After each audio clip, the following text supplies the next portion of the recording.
Lúc nó nó bé sầu cà phê ơ, vô một chế ơ, cứ ti ơ. Chủ dân nắm lương vắng ai? À. Có tên gì ấy? Sơn. Hả? Sơn. Sơn. Ghi chung à? Nó cân chung à? Cái năng lượng của chú đâu?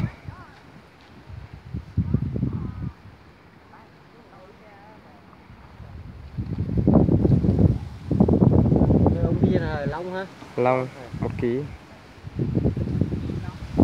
Cái kia tôi ăn hết chứ? Thì kia đâu có ai ăn đâu, giờ còn nguyên si à? Cà phê là anh.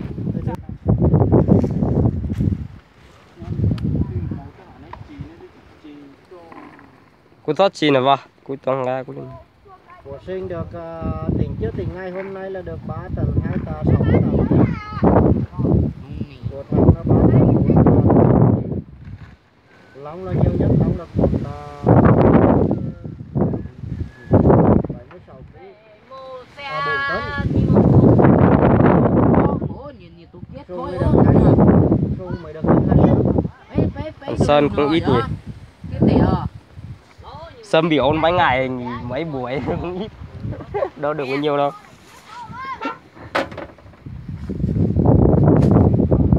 Bữa nay là lười ăn mì tôm không. Sao đâu một đây tẻo lốt sân thanh đấy của mẹ luôn. Một mắt ở đây nè. Sao đâu một giò đó.